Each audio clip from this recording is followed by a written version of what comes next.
I won't play.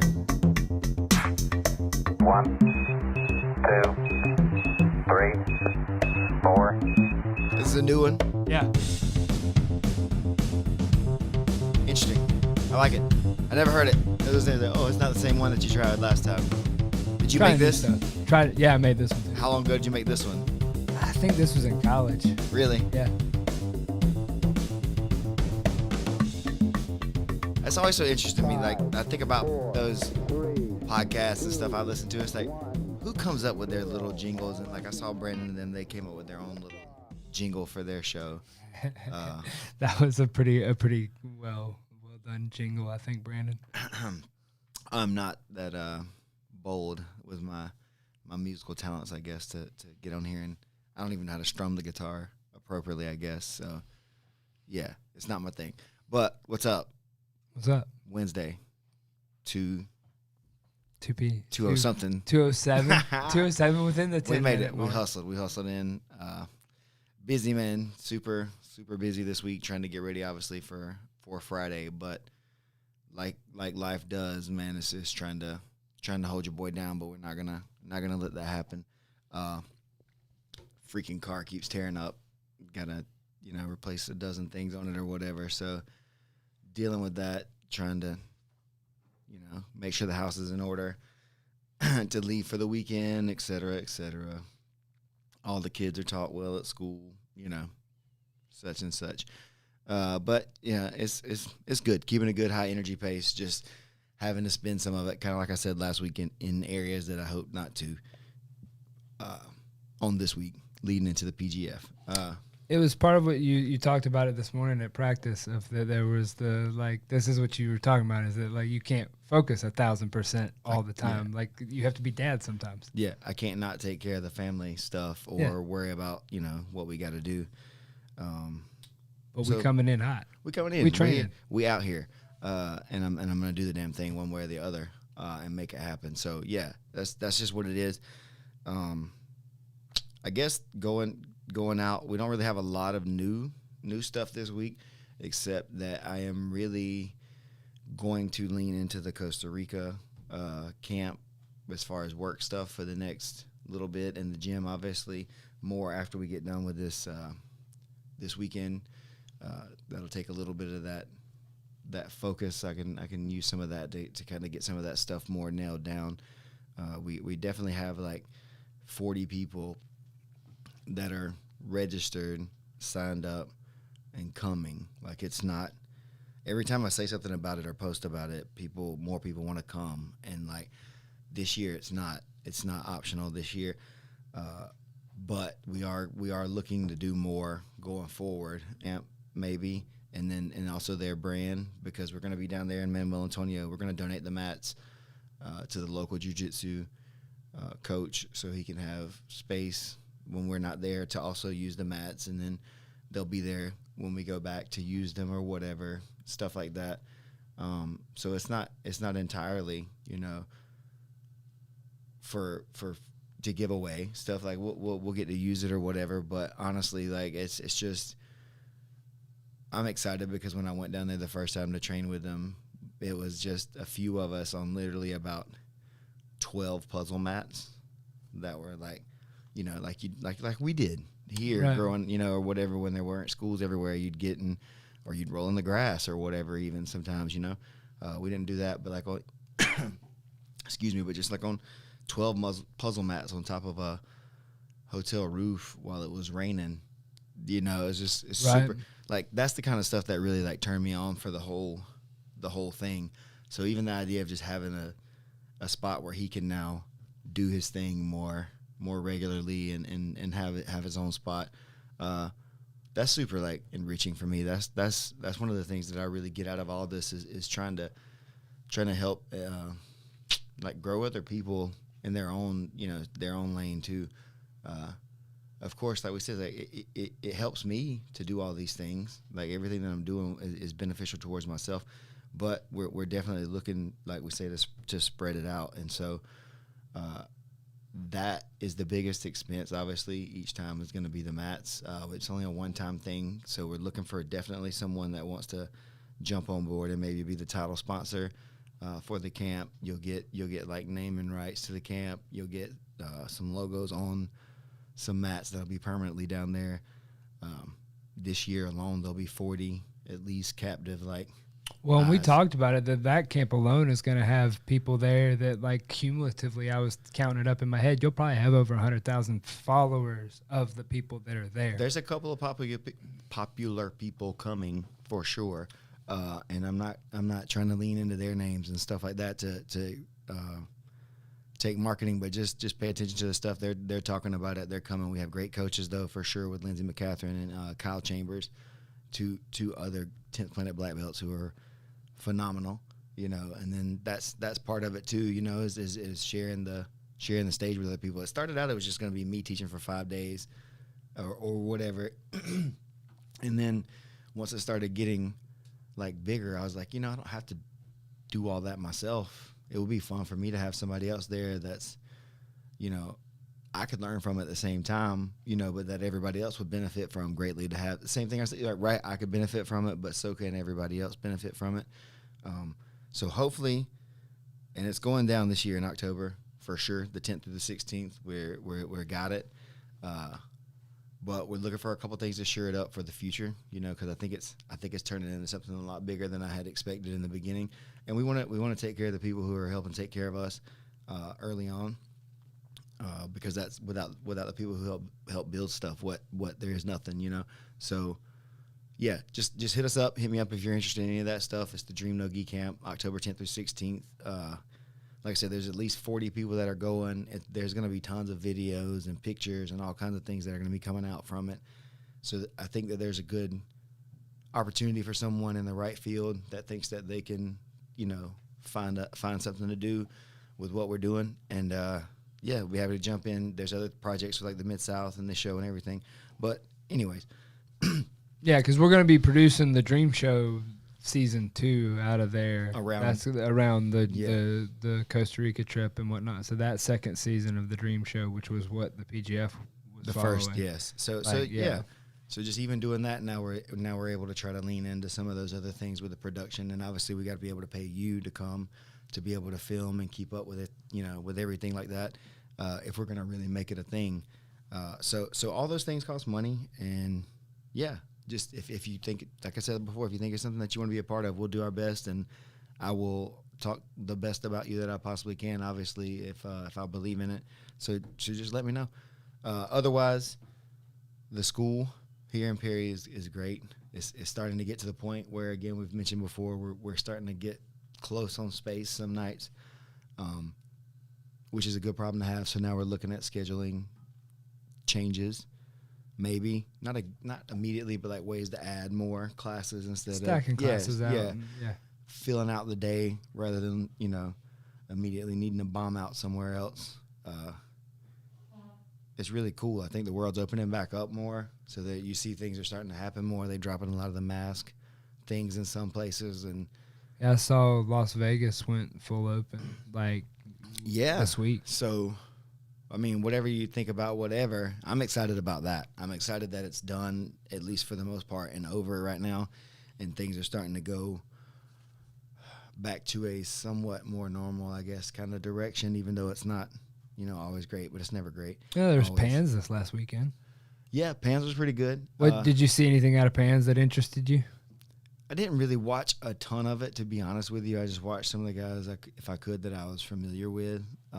Obviously wanted to watch Hunter's matches and just kind of see what he would do against some of those higher level people. Same in those thing situations. he did. Yeah, he ran the same, I mean, that's what you do, right? You run your game, and we saw him hit that nice Kimura trap that he runs to the triangle, and he finished it from a different position. It was very similar to the one he had you in. He was very similar. He was more belly down on me, I guess, kind of, and I was like in a elbows on the mat kind of position, and I think Porfino was like on his back, and he finished it the same thing though. Same mechanism. It's the same finish because he grabbed both elbows inside, and that was what made it a tight finish.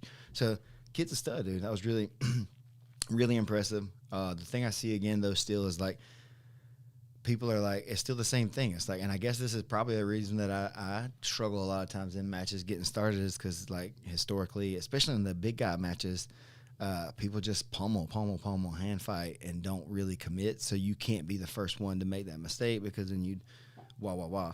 You know, that's how it goes. They just want the advantage, the first advantage, or even for you to just get a negative, like, point or a moving in point. the downward position. Just as long as they're ahead, that's all they need, and then they're gonna not commit to anything else in order to get the win. You know, versus the finish, or, you know, to actually try to pass the guard again, or to try to, you know, anything like that. So win the rule set.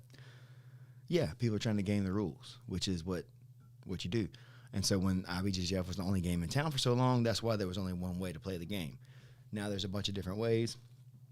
We saw some heel hooks, I think, for the first major tournament at least. I don't know if it's the first tournament ever that they did where they allowed them for black belts, but that was kind of cool. The first big one, I know. Yeah. I think they had a couple opens like a month or two maybe ago. Maybe so. I just didn't pay attention to those. And saw some people get some good heel hook wins. And I think Elizabeth Clay won the women's absolute, and she got a couple of heel hooks in that bracket, I believe, to win the women's So go with title. the short hair, right? Yeah. Yeah. Okay. Yeah. She Aries. Yeah, I think so. Yeah. Okay. Alaska. Yeah. She used to be from Alaska. I'm not sure she still is. She's super tough though. I remember seeing her at ADCC trials. It's cool now to have been there and see that or whatever. But yeah, so good passing. I see a lot of really nice guard passing from people in the no-gi pans. I think there's a lot safer, I guess, styled guard passing in the IBJJF. Like, people aren't sitting down, or they're not letting you get those almost sweeps on them. They're really staying base conscious, base aware.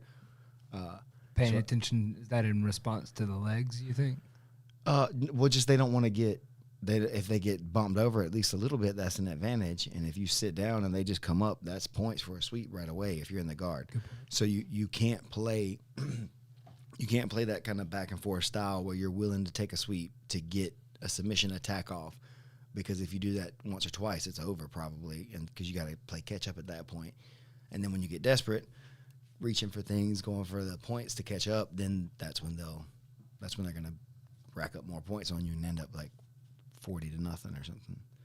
So I saw, it's the same that it's always kind of been, but they allowed the heel hooks and things, and I think the reaping, so it made a few more of the matches a little bit more dynamic, and it made some of those 50-50 players have to think about what they're doing more, I believe. They had to respect that reap. You can't just sit there. Yeah. You can't just sit and like wait. You're engaged and you're constantly attacking in that moment.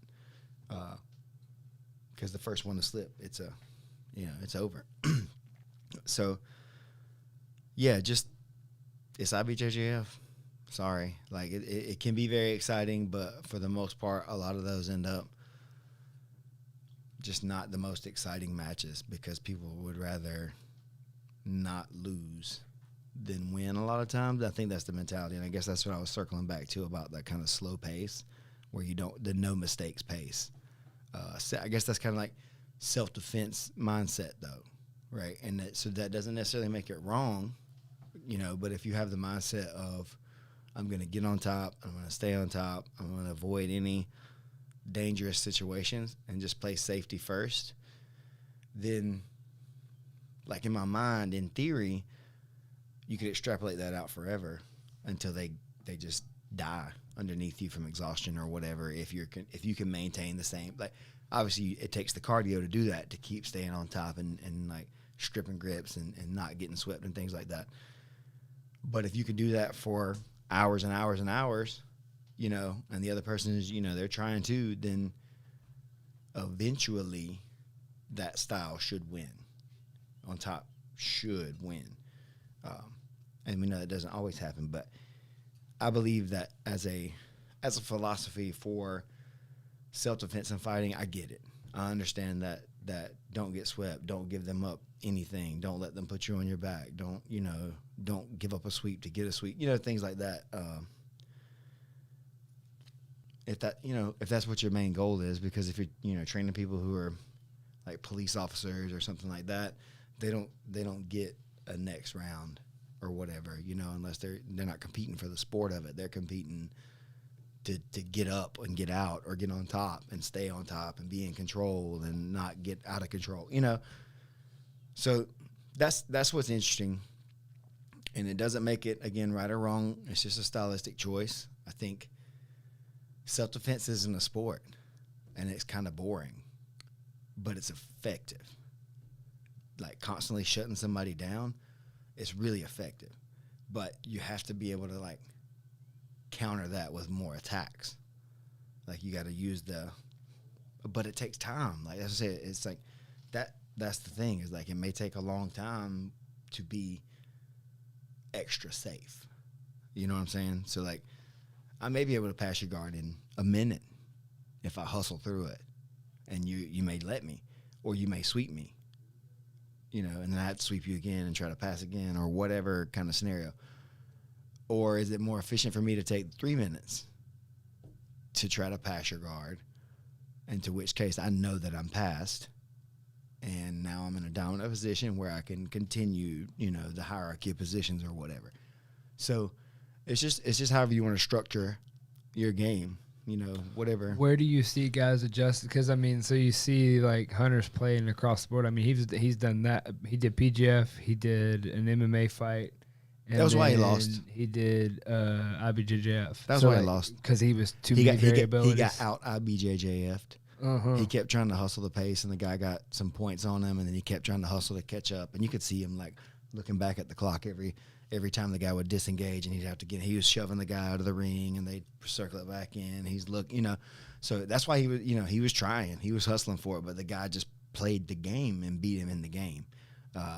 If they would have went forever, that guy may have never submitted Hunter. I don't know. Maybe he would have changed. That's what I say all the time. Maybe it would have made a mistake in all those exchanges. Yeah. Mm-hmm. So who knows? But that's what it is. It is that, and styles make the fights, and whoever shows up on each day with the right plan that feels the best, that's doing the most, best work on that day, that's who's going to win. It's not about the history. It's not about past matchups. It's not about anything else. It's about showing up right then and doing the thing, and that's it. And you could, again, we could say what we want about that IBJJF style being maybe a little bit boring or whatever, but it is effective.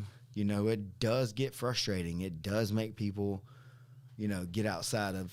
It's just like talking about the D1 wrestler of like, oh, like, well, no, he's been grappling, and if he can hold you down, I mean, it's kind of the same concept. Sucks. Like it sucks to get held down. They'll get the scarf hold or whatever, some weird position if they're big and strong like that, and they can make it like suck really bad for you and almost hurt you, and probably could tap you if you're in too lax of a mood, and not playing them strong enough. I've been tapped in training a few times by guys because I didn't expect the onslaught from them right away, and I was like, oh, okay, well, you can't do that in a competition because then it's over.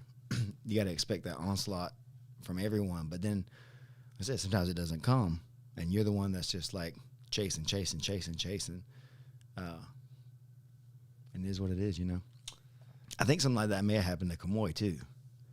In one of the recent matches? In Pan Am's, I think he may have lost a similar fashion. I can't remember. I don't want to speak out of turn, but I think someone gamed him by an advantage, not even points, in his match this weekend. So that was interesting too, because you would think that his style would probably be a better suited version of some of the submission-only guys for the IBJJF, because he can wrestle, because he's got good top game, because he's got good sweeps, so he can score. Like, he's got all the major scoring criteria down as part of his game pretty easily.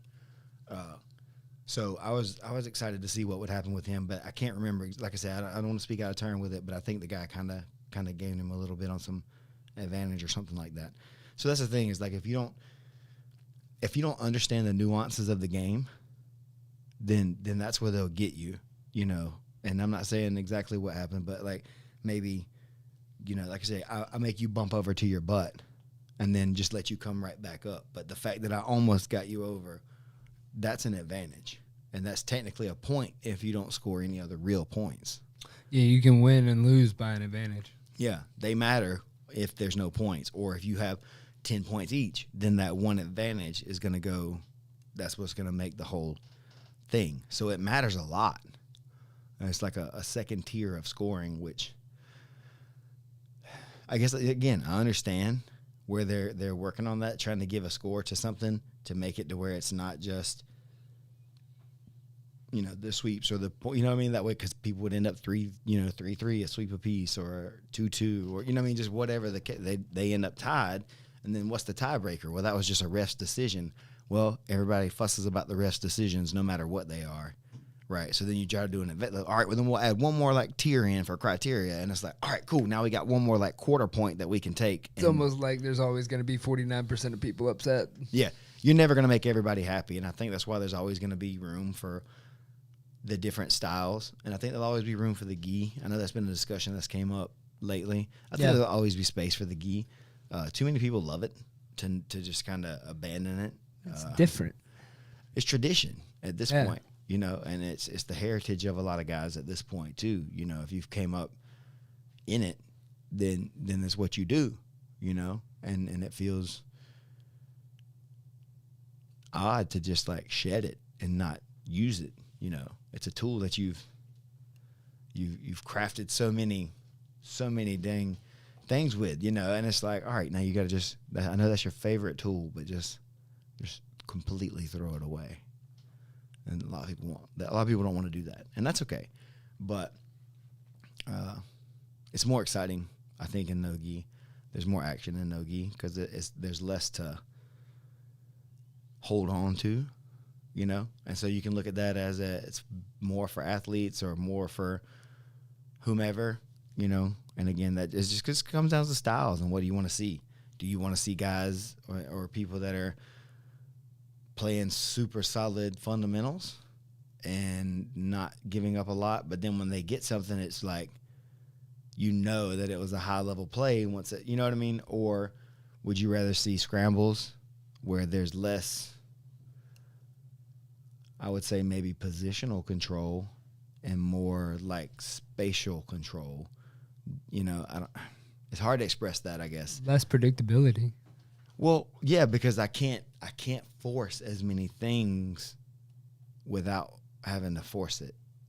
If that makes if I could hold your pants or whatever, since we've been talking about some specific things, like your lapel, I can push you a certain way and pull you another way, or twist your upper and lower bodies with those styles of grip. So it's just you become reliant on those things, and once they get taken away, you expect the same things to work, but it doesn't exactly that way. It doesn't quite exactly work that same way. Some of the ways that you can get away with passing, I think, in no-gi, you probably can't do with just the gi on, because people would pop, sleeve grips, or they'd grab your lapel. Again, they'd start controlling your posture in a way that they really couldn't without it. Like you play worm guard or whatever you say. When you dabble in the dark arts. So I just basically do it till they yank their top off, and then I'm like, see, now we can do no-gi. It's half and halfsies. Yeah. So why would I not use a rope that's attached to your body? Yeah, and it's just if you want to do that, you can. My hands just started hurting a lot too. I'm enjoying the break on my hands. I realized how much my hands felt better, and I was still fighting, so I used to maybe think it was a lot more because of the punching. But even after that, it made it feel better. It was just the gi. Yeah. Just all that grip fighting and squeezing so much all the time. Well, and was worm guard and that type of stuff, or not? It was just starting to come in. I played lasso and spider. Lasso and spider will jack your fingers up. When I was a purple belt, I was trying to be that heavyweight dude that was doing. But that's what I'm saying. Man, I've always been that guy, man. The artsy stuff. Yeah, it's like, oh, y'all can do this stuff. Watch me. Jackson Spry's in here. He asked a question early on of, are you paying attention to the, I guess that submission underground? Shug, SUG, yeah. Chambers versus Mason. Kyle versus Mason. Yeah, I think. Who do you think wins that? Man, I think it's gonna probably make it to the OT, and I think Kyle's gonna probably out OT him. 5 minutes it's going to be a sprint maybe. Mason's really good at that 5-minute match. We've seen that a bunch from him right now. He's good at getting to overtimes, and so now he's been doing this so much. He's getting really good at the rule set, the 5 minutes and the OTs, whether if you've been doing EBI, it's been 10 and then the overtimes. So it makes it a different thing now. That's interesting. It can be a sprint or it can be a bunch of like disconnecting until you get to overtime, and then it's a shootout basically, you know. So, and I think Eddie's been talking to the guys at who's number one to make split decisions, go to EBI overtime instead of just letting it be a split decision at who's number one for their matches. And so if they're going to go, if it's a unanimous, they'll stay with it, I think. And then if it goes to the other, that would be cool. I'm not sure that that's going to happen, but that would be cool to see some stuff like that too. Start seeing more of the EBI style. Well, just rules get spread unless it's just like clear, you know. If like, and that's the thing, like, and that's what people don't like about some of the EBI stuff is like you could dominate a guy for 10 minutes, and then he gets your back. That happened to me. Right? They could do nothing to you, and then they get your back. They just kind of shelled up the whole time. And so people who are the purists or the positional control people, they're like, well, he would never get blah blah blah blah, and it's like, okay, you know, I guess that may be true, you know.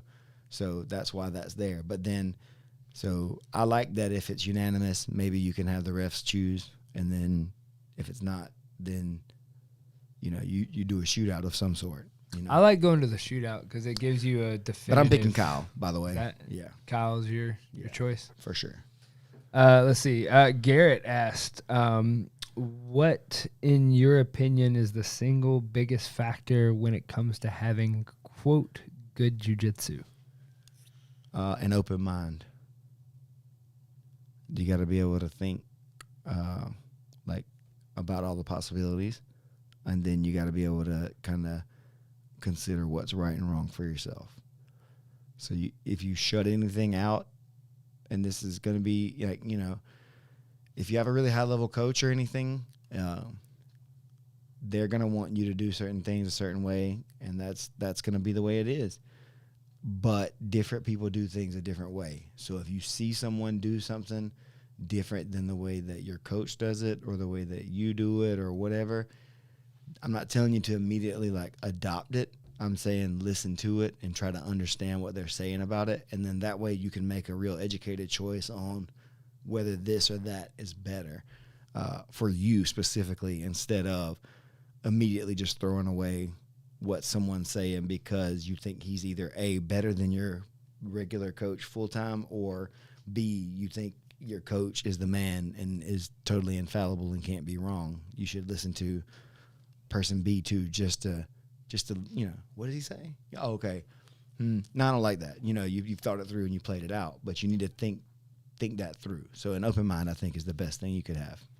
Yeah, because like this morning I was sitting there was an odd number. So like in my off rounds when I was watching, I was sitting there watching, and I had the thought that like it kind of does benefit to watch somebody do something wrong, because then you watch it get unwound and see it a different way. Mm-hmm. Yeah, and that was one of the things I learned, I guess, from another coach before, and he was talking about, you know, people going to cross train and different things like that, and I was like, well, what if they go and learn like something that's wrong or a bad technique? He's like, well, they'll figure it out. They'll go use it and it won't work. They won't. Yeah, they'll figure it out. And it's like, oh, that's pretty ballsy of an answer, but I like it. I like that answer. So, but to me, it reinforced that open-mindedness though. Again, it's like, yeah, let people go. So as the coach, it's also to be open-minded, but as the student, it's also to be open-minded.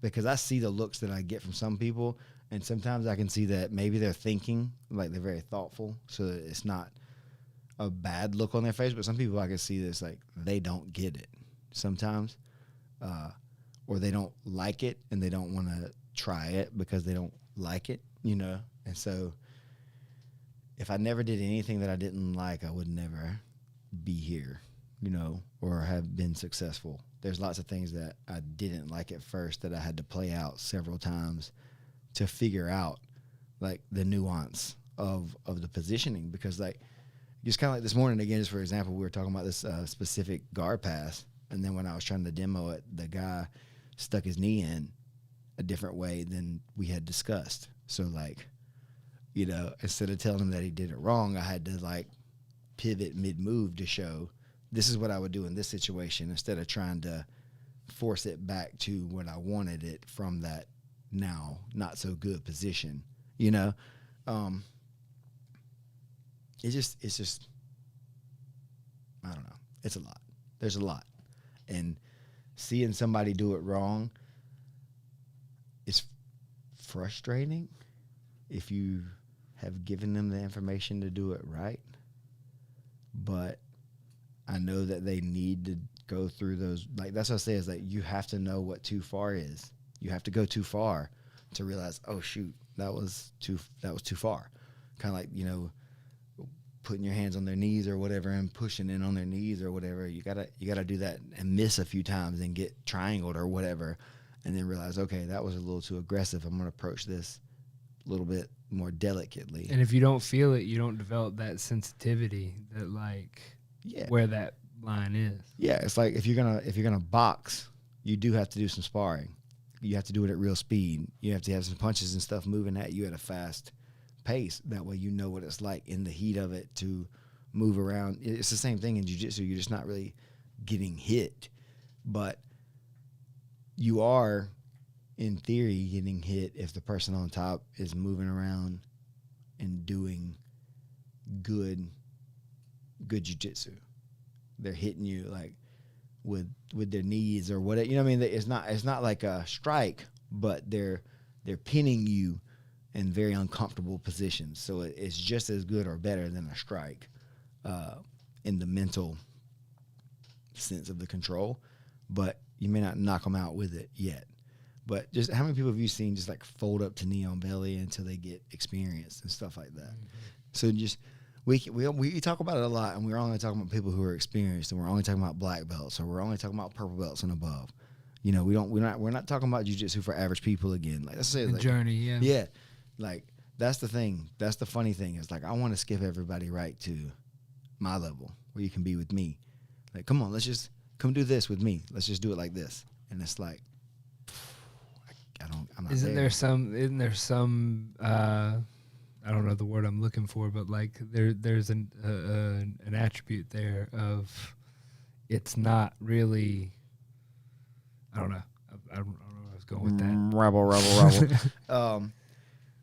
Yeah, it's just that's the deal. Like there's doing and then there's teaching, and then those don't always go together exactly right. I can explain things, and we did this when I was a little injured before, and I could have two people doing the move, and as they're doing it, I can say stop. This is what I was talking about, and like put them in that different space. Whereas if I'm doing it, I don't always see myself slightly out of position, or you did this with your hand this time, you did this with your hand last time. Or you're compensating for something in your subconscious that you don't realize you're even doing. Mm-hmm. Or they're moving in a way like they can't take the pressure. So I'm having to modify what I want. Yeah, because now they're getting crushed and they can't take it. And then I realized that a lot of the stuff that I do really crushes people if I stay still with it. Right, and then they don't let me stay still a lot of times in real matches and stuff unless I do it myself. So I don't know. That's where I've developed a little bit of that kind of style. Yeah, but dude, it's been a crazy like ride from what was that, February? Yeah, early February, like a week in February, and it's mid-May now. And May 21st, so that's 3 or 4 months since all these things, these matches and everything went down with the PGF. That's been a lot of like.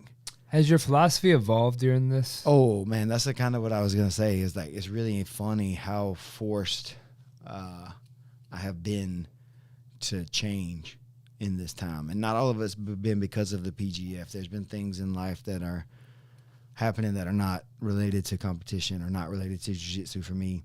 That that I have to deal with, and everybody else has to deal with stuff. But I had a death in the family a few weeks ago that was, fairly significant to me, and still whatever when I, think about it too much. So there's been a lot of things like that went on, and thinking about the importance of certain things, what's important and why are you doing what you do?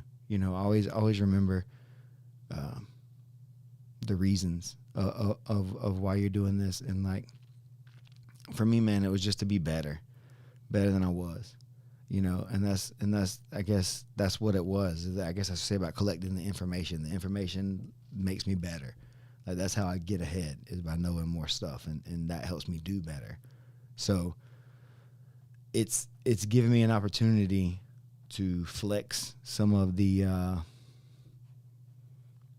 knowledge and like some of the wisdom that I have, I guess. But it's also recently challenged, like, and since then, it's challenged me in a bunch of ways to prove that I'm going to be who I said I would. Yeah, but I mean, you made a post today about like your Dan Severn fight, and like, how is this? And I'm not trying to cut you off there. No, but like, you see what I'm saying? Like, that's just a weird perspective shift all of a sudden. You're developing something that like you're proving it again to yourself almost. Yeah, no, it is, and that's been the journey, I guess, for me the whole time. Was like self-discovery, and it's still like, I think that's ongoing forever. I don't think I'll ever stop that, and I don't think people should. But yeah, so like, in 2009, I was out in San Bernardino, California, poor, broke, been training for about a year, white belt, and some dude was supposed to fight Dan Severn up in Elko, Nevada, and he didn't. He pulled out for whatever reason. And so they hit up our coach and was like, don't you have that heavyweight dude or whatever? I'd fought 2 fights for him against some bums. And so I was 2-0 basically. But basically 0 and, whatever. Never, they weren't good fighters. But I didn't know it until I fought them. I was terrified at that point. But then so I was like, whatever, this is, Dan Severn was on the WWF. He was UFC.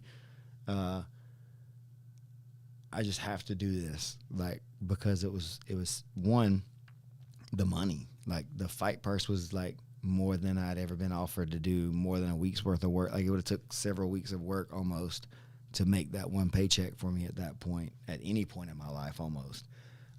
And then 2, they were paying the travel for me and 2 of my buddies if we drove a car. So one of my buddies had a car, so we all 3 just went and drove 14 hours from San Bernardino up to Elko, Nevada, like from Southern California up to Utah, basically. And yeah, I fought Dan for 3 rounds, and I thought it was gonna be 5, but whatever, Dude, super funny thing about that too. Somebody emailed the school and wanted to know if we might be interested in Dan doing a seminar for us and coming through and breaking down some stuff.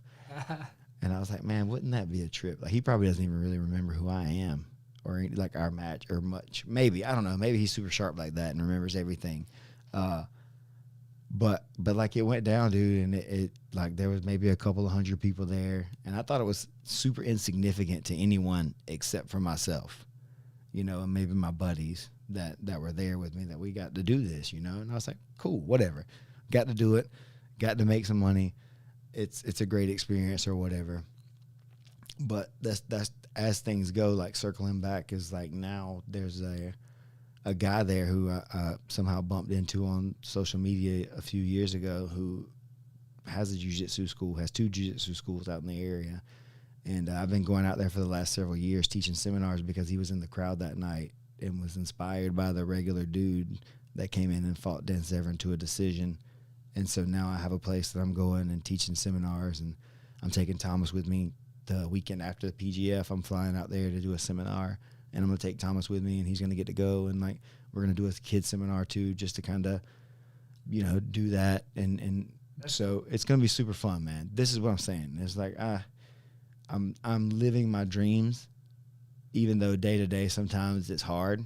The struggles of everyday life definitely stack up, and I probably have some depression sometimes that knocks me down a little bit. But I think that keeping my eye on the prize and what I'm actually getting to do every day really centers me and lets me like keep working hard instead of like shutting down and like closing off. It really, it drives me to do more instead of like staying out of that. It's, you know, so yeah, the journey's been about me being the best I can be. And I thought that the only way I could be good for a long time was fighting people. I thought that was the only thing that I had to offer people that was worth anything, was being able to beat people up, because that's the only thing I'd ever really been doing that I felt like got me a lot of praise, or, you know, why people liked me or respected me or whatever when I was young, was because I could beat them up, I thought. And so they were just more like afraid than they were like friends and stuff like that. And so when I got older enough and self-aware of that, I was just kind of tripped out by it in a way, you know. And so I didn't want people to like be nice to me because I can beat them up. I wanted you to be nice to me because we're cool. But I would beat you up if you're, you know, doing stuff that's deserving of being beat up, you know.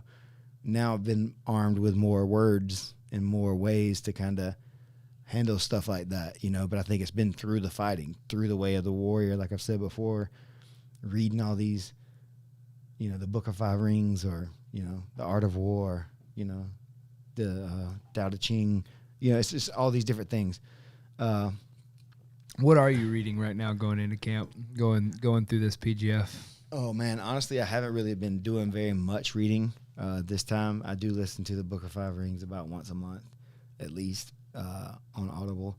I was listening to some, like, business stuff more recently, but I've kind of turned that off this last couple of weeks because I've been trying to, like, narrow my focus back to what we're doing instead of so much on the business stuff.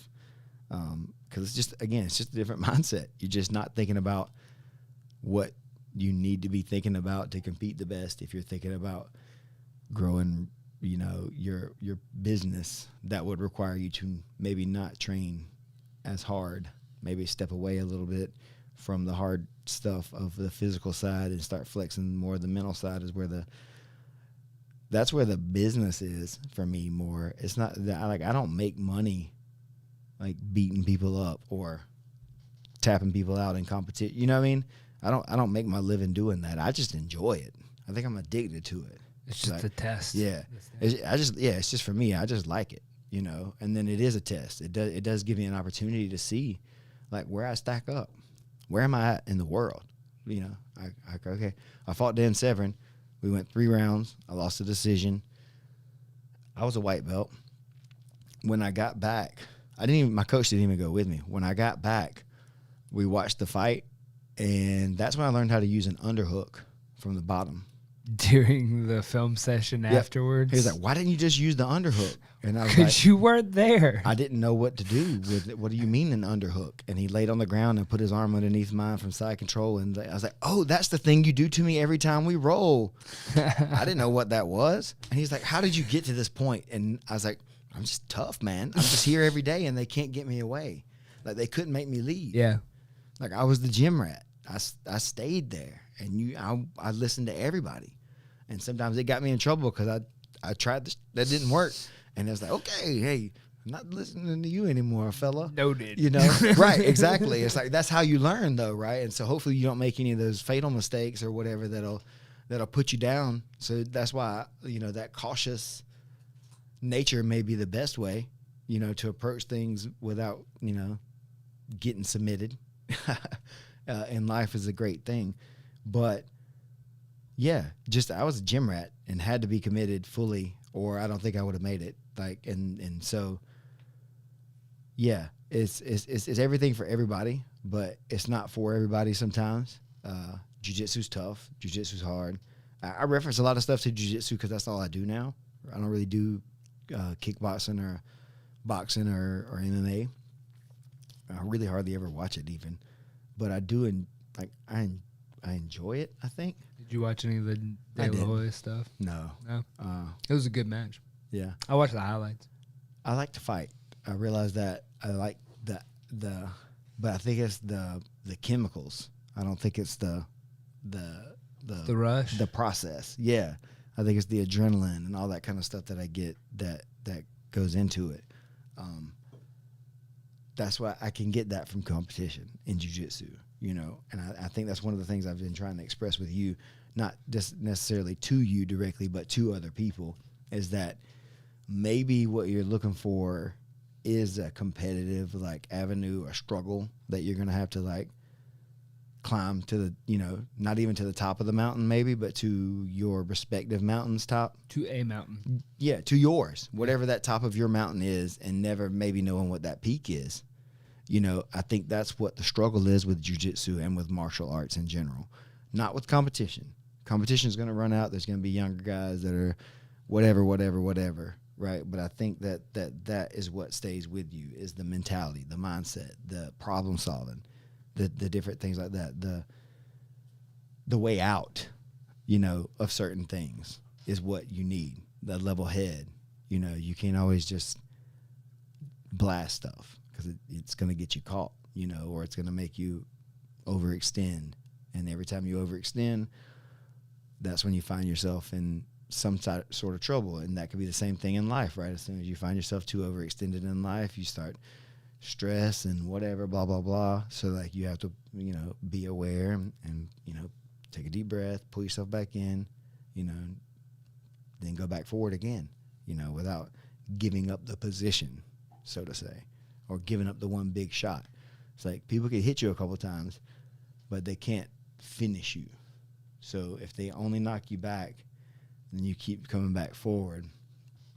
I love that. Like, I don't know if that's a metaphor, I guess, or whatever, but like it's you know, just keep coming forward, you know, and it's not smart, maybe. That's not the smartest thing to do, is to just keep coming into the fire.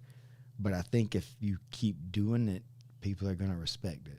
And the more that you're in the arena throwing down, the more you will respect yourself and your own opinions. I think a lot of guys don't respect their own opinions, and that's why they're disrespectful of other people, because they don't even know what they think. They don't really know. They're insecure about the statement they're making. Mm-hmm. They're flexing, and it's sad because you don't have to do that. You could just say what it is. It's like, this is what I like to do, but sometimes, you know, things happen, you know, or whatever the case is, but they'll just tell you this is how it is, but they don't know that. They don't know that. If you only do it in class and stuff, a lot of times you don't know that. Like, unless you have somebody that you agree to roll like as hard as you can with, and they don't care about your feelings for after class, you know, like they don't know you and care about being buddies with you later, you get a different response to what you're doing. You know, you can be moving fast and you can be great, but until you get a roll with a stranger or whatever, you're not really sure of what you'll do in certain situations. You know what I mean? Like, not against, maybe against low level perpetrators, people that are coming in white belts, you'll have plenty of reps against the live white belt, right? That's a thing. That's good to have for self-defense, because that's mostly what you'll fight. But then how many purple belt reps do you have? How many brown belt reps do you have? How many black belt reps do you have versus other high level black belts? That's, I think, what starts separating people in a lot of ways, you know. And maybe you've competed enough on the ranks color wise on the way up that you kind of get that out of it too. And maybe, but is that not a continuous thing? Like because I mean, the purple belt that you rolled with on Tuesday is not the same purple belt that you roll with on next Thursday. It's right? The whole continuous river thing. Yes, but then I guess what I'm saying is more of what I've heard referred to as like emotional learning. Like one match is 10 classes or something, maybe, you know, whatever. Because maybe how many times did they tell me to use the underhook?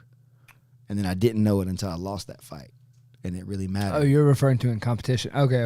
What were you saying? I thought you were talking about like as far as the purple belt rep versus the blue belt rep versus the white belt rep. You just got to get them all. That's what I'm saying. Okay. You need them all to understand. At every different type of tier. I think you need them all. As like you as the purple belt now, you still need reps. As a purple belt, you still need reps. As a brown belt, and you still need reps as a black belt, because that's how you develop that level of understanding. That's how you understand it at a black belt level.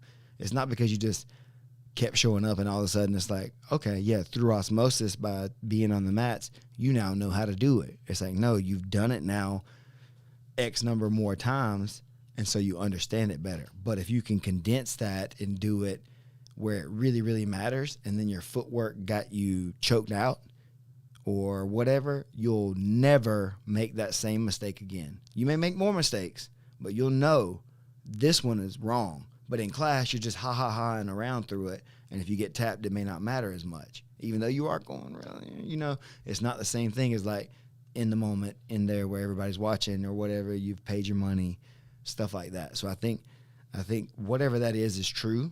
It does shorten your learning curve if you're able to compete. I don't think you have to, though, but I think if you do compete more, at least with yourself, you'll understand your problems. You may not fix them, but you'll start understanding what makes you who you are. Why are you operating this way? Why did you do this? What button did he push to get that reaction? If you, that's the thing, is like you talking about it in philosophy wise or like in pressure or whatever. Like if somebody puts pressure on you in a certain way, what reaction do you give them? And then if I see that I can get that easy reaction out of you with just a little bit of pressure, I got you. I know I got you. But if you just look at me cool, calm, and collected when I'm coming down hard on you and stuff like that, it's like, okay, I guess, I can't really approach this guy that way. I got to treat him with somewhat, with my due diligence and like give him his respects and stuff like that. You know what I mean? So I think that's the same thing. And I think that's that. It's always that. And then once you become someone that you can stare someone down, but then someone can still beat you up, what do you do then? You know what I mean? You're used to being able to beat everybody up and being able to be the one that could do the stare down. And then all of a sudden now it's like, oh, there's somebody else that's that guy. And can you handle that? That's another learning curve. If you've historically been the man, maybe in your small club or even in the world, everybody runs out. Who is the man, before the man? Everybody gets caught at some point. Yeah, that's what I mean. So at a certain point, that runs out. But if you don't go too far, how do you know where that lies?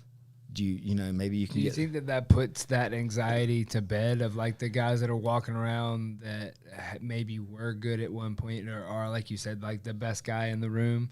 Like, do you think that you almost want to tell that guy, like, go compete and just do it, like put it to bed, like find out?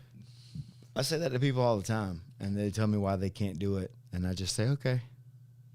Oh, this injury or that. Yeah, whatever the reason is, I have the same stuff going on. Everybody else does. I don't even want to say it because I got other stuff going on. But yeah, I'm injured all the time, constantly. Something's always been wrong with me for the last several years. I'm 38 years old, and I've been training consistently for 13 years with no break except for when I had to have a major surgery on my knee.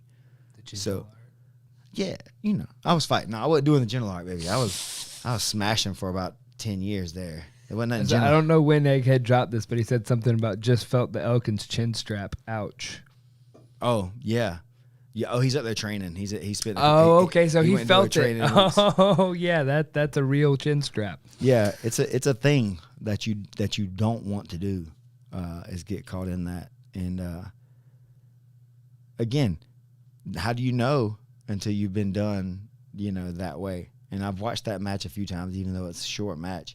It's super funny to see, and I know why it worked the way it worked, and I know why it happened the way it happened, and I know why.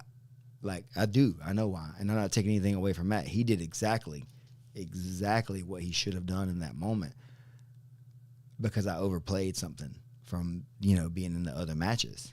Like, the way that I put my weight down, because he had just heel hook Mike, is he just popped up and got on my head. So I'm sure he's got a billion ways to get on people's heads. But now, being aware that, oh, that's a thing that he'll do, I'm more aware that he may pop up and try to jump on my head even if he sits down. Whereas prior to that, for whatever reason, I had no like consideration, I guess, for that is what I would say. Like I thought of everything else almost that he may do. Weren't looking for the butt wrestling. But pop back up. Yeah. And like away, he popped away. Like he didn't wrestle in, he wrestled up away. And like the MMA style, which I'm so, like, and I fell forward and he, you know what I mean? It's like, oh no, you're supposed to stay down. You're supposed to play the thing. You're hurt. Well, the people can look forward to it this weekend. Yeah, for sure, man. It's gonna be a good time, dude. There's 8 guys that are coming that are really looking to prove themselves. I think everybody respectively gained a lot from it, but I think now with this long time, with the show, with the commentary, with the fans, with the YouTube comments, I think we're all looking to prove something now, different than we were when it first started. I think Elijah, for sure, now that he lost to Hunter, he's got that chip on his shoulder. Sam, having lost to both of those 2 guys and being the reigning 225 champion, lot to prove. Me, I just ain't going out like no punk. I promise you that. And so the fact that he caught me like that, we got to run it back. Like, and we'll run it back again forever if I have to. I'll move to Birmingham and keep fighting him. Start camping out in the Ironclad HQ. Every morning, the I'm your parking first lot. row. Look out, Matt. I'm committed to this stuff, man. I'm obsessed. And if I can't figure it out, I'm gonna figure it out. You know, that's just is what it is. And that's what I'm doing. I love the way that Jake says about it. We're just sorting things out, you know.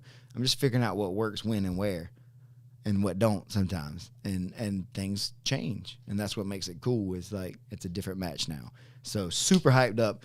PGF season 2 finale. 8 dudes, no time limit, submission only. What does that mean? It's going to be lit. I don't know. Maybe we'll go 4 hours. Maybe we'll go 4 minutes. We'll see. I think Kevin Primo's back in the running too. That's some cardio. So yeah, one of the guys from last year's finale who did do an hour and I think 40 minutes or something. Something. Him and Joe Kai. 114 minutes or something like that. I can't remember. I heard it was a year. They're still grappling, and that's why the stage is set up for next week. That's why he was tired in the PGF this season, is because he had to leave the match with Joe Kai and go back and jump into the season. It wasn't legend has it. He's still grappling from last year. Nah, dude, but that's cool, right? I love Kevin. He's a super gangster guy. Jake won't be in it, unfortunately, because of some coaching stuff that he has to do, which is his real job. Like I said before, that's his real deal. So I'm excited. It's going to be fun. Tune in on the YouTube. I think it is 7 p.m. 7 Eastern. p.m. either Eastern or Central. It's around 7. Look online. It's at 6 o'clock Eastern. You need to be going ahead and pulling it up on your screens and getting into the chat and starting to talk about it and sharing it with your friends. And then sometime around an hour after that, the first matches will be coming down. And I think I'll probably be the second match of the night based on what I think I saw for how they set it up. But I could be either second or the 4th match of the first round. So, yeah, tune in. Don't miss it. The Dream Show, we here. We're going everywhere else. I love you guys. Thank you. 5, Why did I just do the duck lips? I went 3, 2, 1, 0. All engines.